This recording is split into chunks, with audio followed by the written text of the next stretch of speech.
ಸಂಸದ ತೇಜಸ್ವಿ ಸೂರ್ಯ ಮತ್ತೆ ಕಾಂಗ್ರೆಸ್ ಸರ್ಕಾರವನ್ನು ಕೆಣಕಿದ್ದಾರೆ.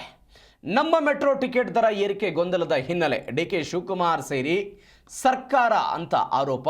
ಜಾಲತಾಣದಲ್ಲಿ ಮತ್ತೊಂದು ಪೋಸ್ಟ್ ಹಂಚಿಕೊಂಡಿದ್ದಾರೆ ಸಂಸದರು. ಕಿವಿ ಮೇಲೆ ಹೂ ಇಟ್ಟಿದ್ದು ಸಾಕು, ಡಿಕೆಶಿಗೆ ಟಾಂಗ್ ಕೊಟ್ಟಿದ್ದಾರೆ. ಕಿವಿ ಮೇಲೆ ಹೂ ಇಟ್ಟಿದ್ದು ಸಾಕು sir, rather than displaying a state confusion please work on reconstructing ಅಂದರೆ ಫೇರ್ ಫಿಕ್ಸೇಷನ್ ಕಮಿಟಿ ಅಂತ FFC.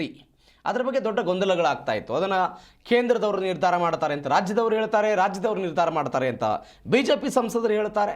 ಇಲ್ಲ ಅದೊಂದು ಸ್ವತಂತ್ರವಾಗಿ ಕಾರ್ಯನಿರ್ವಹಿಸಿರುವಂತಹ ಒಂದು ಕಮಿಟಿ ಅವರೇ ನಿರ್ಧಾರ ತೆಗೆದುಕೊಳ್ತಾರೆ ಅಂತ ಹೀಗೆಲ್ಲ ಹಾಕಿದ್ದಾರೆ. ಕೇಂದ್ರ ಬಜೆಟ್ನಲ್ಲಿ ಖಾಲಿ ಟ್ರಂಕ್ ತಂದ ತೇಜಸ್ವಿ ಸೂರ್ಯ ಅಂತ ಕೆಲವೊಂದಿಷ್ಟು ಜನ ತರಾಟೆಗೆ ತೆಗೆದುಕೊಂಡಿದ್ದಾರೆ.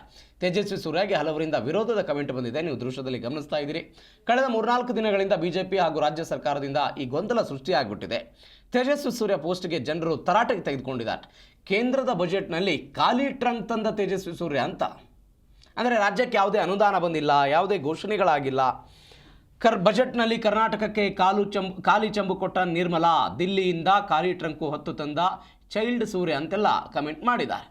ಮೋದಿ ಸರ್ಕಾರದಿಂದ ಮತ್ತೊಂದು ಅಮೋಘ ಕೊಡುಗೆ ಅಂತ ಅದನ್ನೆಲ್ಲ ಮಾಡಿದ್ದಾರೆ. ಅವರ ಕೈಯಲ್ಲಿ ನಿನ್ನೆ ರಾಜ್ಯ ಸರ್ಕಾರದ ಬೊಕ್ಕಸ ಖಾಲಿಯಾಗಿದೆ, ಹೀಗಾಗಿ ಮೆಟ್ರೋ ದರ ಏರಿಕೆ ಮಾಡಿದ್ದಾರೆ, ಖಾಲಿ ಡಬ್ಬ ಅನ್ನುವಂತಹ ನಿಟ್ಟಿನಲ್ಲಿ ಅದನ್ನು ಅವರು ಪ್ರದರ್ಶನ ಮಾಡಿದ್ರು. ರಾಜ್ಯ ಸರ್ಕಾರದ ವಿರುದ್ಧ ಖಾಲಿ ಟ್ರಂಕನ್ನು ಪ್ರದರ್ಶನ ಮಾಡಿದ್ರು, ಪ್ರತಿಭಟನೆ ಮಾಡಿದ್ರು. ಈಗ ಅದನ್ನು ಅವರೇನು ಹೇಳ್ತಿದ್ದಾರೆ, ಕೇಂದ್ರದಿಂದ ರಾಜ್ಯಕ್ಕೆ ಖಾಲಿ ಟ್ರಂಕು ಅಂತ ಯಾವುದೇ ಅನುದಾನ ಸಿಕ್ಕಿಲ್ಲ, ಬರಬೇಕಾದಂಥ ಯೋಜನೆಗಳು ಬಂದಿಲ್ಲ, ಏನು ಬಂದಿಲ್ಲ ಅಂತ ಇದೀಗ ಸಾಮಾಜಿಕ ಜಾಲತಾಣದಲ್ಲಿ ಇಂಥದ್ದೊಂದು ಬೆಳವಣಿಗೆ ಆಗ್ತಿದೆ.